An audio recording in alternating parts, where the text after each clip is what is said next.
নমস্কাৰ, এটা ডাঙৰ খবৰ। হাজাৰ হাজাৰ মানুহ ওলাই আহিছে, বিজেপি চৰকাৰ বিৰোধী শ্লোগান দিছে। বিজেপি চৰকাৰক হুংকাৰ দি ৰাজ্যত পুনৰ তীব্ৰ প্ৰতিবাদ। জনজাতিকৰণৰ দাবীৰে ওলাই আহিছে হাজাৰ হাজাৰ লোক। আক্ৰাছুৰ প্ৰতিবাদত এনেদৰে উত্তাল হৈ পৰিছে ধুবুৰী জিলাৰ আগমনী। জনজাতিকৰণ লগতে পৃথক কমতাপুৰ ৰাজ্য পুনৰ গঠনৰ দাবীৰে এইসকল হাজাৰ হাজাৰ লোকে সাব্যস্ত কৰিছে উত্তাল প্ৰতিবাদী কাৰ্যসূচী। লগতে ২৬ৰ নিৰ্বাচনৰ পূৰ্বে কোচ ৰাজবংশীসকলৰ দাবী পূৰণ কৰিবৰ বাবেও এতিয়া সময়সীমা বান্ধি দিয়া হৈছে। এটা ডাঙৰ খবৰ আমি মতে লৈ আহিছো যে বিজেপি চৰকাৰক হুংকাৰ দি ৰাজ্যত পুনৰ তীব্ৰ প্ৰতিবাদ।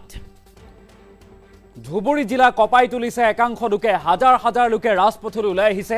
জনজাতিকৰণৰ দাবীৰে বিজেপি চৰকাৰ বিৰোধী শ্লোগান দি সাব্যস্ত কৰিছে প্ৰতিবাদ।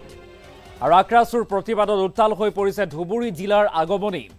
ধুবুৰী জিলাৰ আগমনীত হাজাৰ হাজাৰ লোকে দাবী কৰিছে জনজাতিকৰণৰ পৃথক কমতাপুৰ ৰাজ্যৰ। জনজাতিকৰণ পৃথক কমতাপুৰ ৰাজ্যৰ দাবীত পুনৰ গঠনৰ দাবীত এনেদৰে সাব্যস্ত কৰা হৈছে প্ৰতিবাদ। ২০২৬ৰ নিৰ্বাচনৰ পূৰ্বে কোচ ৰাজবংশীসকলৰ দাবী পূৰণ কৰিবৰ বাবেও এতিয়া হুংকাৰ দিয়া হৈছে চৰকাৰক। আক্ৰাছুৰ উদ্যোগত হাজাৰ হাজাৰ লোকে বাহিৰ কৰে জোৰ সমদল। আমি এই মুহূৰ্তত দৃশ্যাংশ লৈ অহাৰ চেষ্টা কৰিম যে বিজেপি চৰকাৰক হুংকাৰ দি ৰাজ্যত পুনৰ তীব্ৰ প্ৰতিবাদ। উজনিৰ পৰা নামনিলৈকে সাব্যস্ত কৰা হৈছে প্ৰতিবাদী কাৰ্যসূচী। ওলাই আহিছে হাজাৰ হাজাৰ লাখ লাখ জনতা।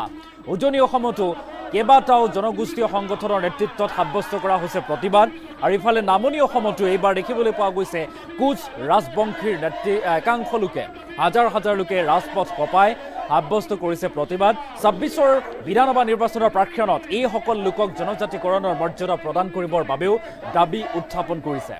২৬ৰ বিধানসভা নিৰ্বাচনৰ প্ৰাক্ষণত যদি এইসকল লোকক জনজাতিকৰণৰ মৰ্যাদা প্ৰদান নকৰে বা পৃথক কমতাপুৰ ৰাজ্যৰ গঠন কৰি নিদিয়ে, তেনেহ'লে ভয়াৱহ আন্দোলনৰো হুংকাৰ প্ৰদান কৰিছে এইসকল লোকে। আৰু ধুবুৰী জিলাৰ আগমনী তেনেদৰে উত্তাল প্ৰতিবাদী কাৰ্যসূচী আক্ৰাছুৰ নেতৃত্বত বা উদ্যোগত কেইবা হাজাৰ লোকৰ। আৰু সন্ধিয়াৰ ভাগলৈ জোৰ সমদল উলিয়াও দেখিবলৈ পোৱা গৈছে। সেই দৃশ্যাংশ দেখুৱাইছোঁ। এনেদৰে ৰাজপথত কেৱল মানুহ আৰু মানুহ। এইসকল লোকে স্বতঃস্ফূৰ্তভাৱে ওলাই আহিছে ৰাজপথলৈ আৰু চৰকাৰ বিৰোধী শ্লোগান দিছে, নেতৃত্ব দিছে আক্ৰাছুৱে। আক্ৰাছুৰ নেতৃত্বত বা উদ্যোগত এই হাজাৰ হাজাৰ কোচ ৰাজবংশী লোকে সাব্যস্ত কৰিছে প্ৰতিবাদী কাৰ্যসূচী। দাবী কৰিছে জনজাতিকৰণৰ পৃথক কমতাপুৰ ৰাজ্যৰ। আৰু ২৬ৰ বিধানসভা নিৰ্বাচনৰ প্ৰাক্ষণত এইসকল লোকৰ প্ৰতিবাদকাৰীৰ দাবী পূৰণ কৰিবৰ বাবে এতিয়া সকীয়াই দিয়া হৈছে, হুংকাৰ দিয়া হৈছে। অন্যথা ভয়াৱহ আন্দোলনৰ সন্মুখীন হ'ব লাগিব চৰকাৰ বুলিও এতিয়া এই কথা স্পষ্টকৈ উল্লেখ কৰিছে প্ৰতিবাদকাৰীয়ে। দৃশ্যাংশ আমি দেখুৱাইছোঁ এই মুহূৰ্তত কেনেদৰে জোৰ সমদল উলিওৱা হৈছে। হাজাৰ হাজাৰ লোকে ভৰি পৰিছে এটি ৰাজপথ। কেৱল মাত্ৰ এটাই দাবী, জনজাতিকৰণ লাগে। উজনি অসমৰ লগতে সমান্তৰালভাৱে নামনি অসমতো এনেদৰে কোচ ৰাজবংশীসকলে কঁপাই তুলিছে ৰাজপথ। কেইবাটাও দাবীৰে এনেদৰে সাব্যস্ত কৰিছে প্ৰতিবাদী কাৰ্যসূচী আৰু বিজেপি চৰকাৰ বিৰোধী শ্লোগান দিছে।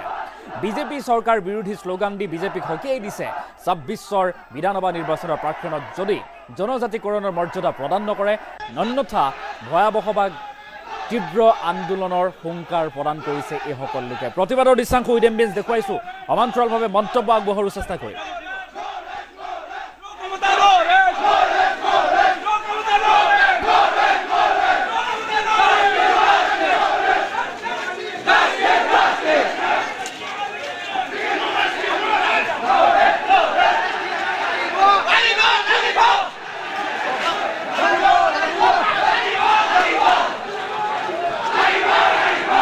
আমাৰ ১৯৯০ চনৰ পৰা আক্ৰাছুৱে জনজাতিকৰণৰ আন্দোলন কৰি আছে, জনজাতিকৰণৰ পৃথক কমতাপুৰ। সেই হেতুকে আমাৰ কেন্দ্ৰীয় সমিতি দীপেন ৰায়ৰ নেতৃত্বত গোটেই অসমতে ইতিমধ্যে জোৰ সমদল কাৰ্যসূচী ঘোষণা কৰা হৈছে। প্ৰথম কাৰ্যসূচী হিচাপে ধুবুৰী জিলাত আজি ১৩ নৱেম্বৰত এই জোৰ সমদল কাৰ্যসূচী দিয়া হৈছে। আৰু ধুবুৰী জিলা আক্ৰাছুৰ উদ্যোগত কোচ ৰাজবংশী মহিলা সমিতিৰ উদ্যোগত আজি এই জোৰ সমদল কাৰ্যসূচী আমাৰ আগমনী প্ৰেক্ষাগৃহৰ পৰা আমাৰ কালদোৱা চিলড্ৰেন পাৰ্কলৈ এই জোৰ সমদল কাৰ্যসূচী ৰেলীখন আমি আৰম্ভ কৰিম অলপ পিছতে। গতিকে প্ৰথম কথা হৈছে, যিহেতু আমি চৰকাৰক, প্ৰতিখন চৰকাৰে আমাক ভেকভাওনা কৰি আছে আৰু বিশেষকৈ বিজেপি চৰকাৰখনক কিন্তু আমি দেখিবলৈ পাইছোঁ, যিহেতু ২৫ তাৰিখে এই যে লাষ্ট আমাৰ বিধানসভা বিধানসভাৰ অধিৱেশন আছে, যদি এই 25 তাৰিখৰ অধিৱেশনত আমাৰ কোচ ৰাজবংশী জনগোষ্ঠীক যদি জনজাতিকৰণৰ যি জনজাতিকৰণ যদি নহয়, তেতিয়াহ'লে অনাগত দিনত কিন্তু আমি বিজেপি চৰকাৰক যে ব্ৰহ্মপুত্ৰ দলিয়াই পেলাম, এই কথা স্পষ্ট কথা।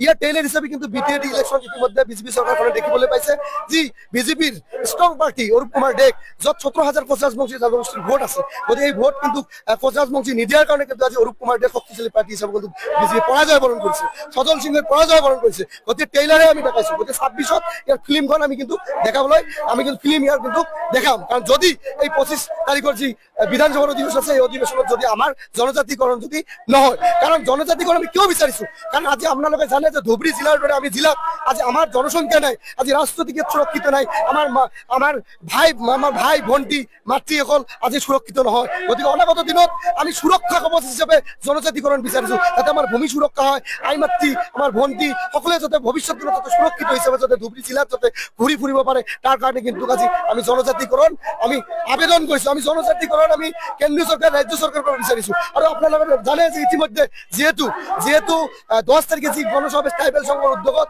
যি গণসমাবেশ মানে পাতিছিলে সোণাপুৰত, এই গণসমাবেশত ট্ৰাইবেল সংঘৰ আদিত্য কাকলাৰী হওক বা টংকেশ্বৰ ৰাভাই হওক বা দীপেন বৰাই যিদৰে নেতৃত্ব প্ৰদান কৰিছে, কোচ ৰাজবংশী জনগোষ্ঠীকে কৰি 6 জনগোষ্ঠীৰ যি জনজাতিকৰণৰ ক্ষেত্ৰত যি তুচ্ছ তাচ্ছিল্য মন্তব্য কৰিছে, ইয়াৰ আমি সম্পূৰ্ণৰূপে গৰিহণা জনাইছোঁ আৰু ধিক্কাৰ জনাইছোঁ। কাৰণ তেওঁলোকে যদি আমাক সহযোগ কৰে, আমিও নিশ্চয় সহযোগ কৰিম। কাৰণ তেওঁলোকে কৈছে যে আমি 40 লাখ মানুহে যদি দা কটাৰীলৈ ওলাই আহোঁ, তেতিয়াহ'লে বোলে অসমৰ পৰিস্থিতি ভয়াৱহ হ'ব।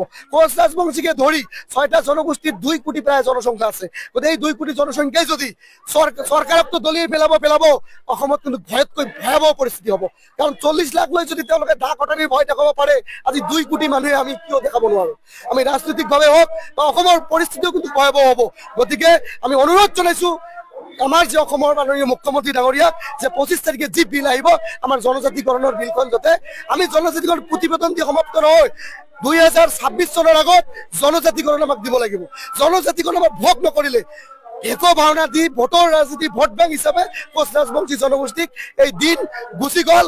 তাৰ টেইলাৰ আমি ভিডিঅ'টিত দেখাইছোঁ। ইয়াৰ ফুল গোটেইখিনি যি আমি চিত্ৰ বা ছবি এই অনাগত 26 চনৰ নিৰ্বাচনত দেখা পাব বিজেপি চৰকাৰে। আৰু কোচ ৰাজবংশী জনগোষ্ঠী বিৰোধী হুঁচিয়াৰ, 6 জনগোষ্ঠীৰ জনজাতিকৰণ বিৰোধী হুঁচিয়াৰ আৰু আদিত্য কাকলাৰী হওক, টংকেশ্বৰ ৰাভাই হওক, তেওঁলোকক আমি বুঢ়া আঙুলি দেখুৱাইছোঁ। তেওঁলোকক আমি ভয় নকৰোঁ আৰু তেওঁলোকে কোনো সাংবিধানিক মুৰব্বী নহয়, তেওঁলোকে কোনো আমাক জনজাতিকৰণ নিদিয়ে।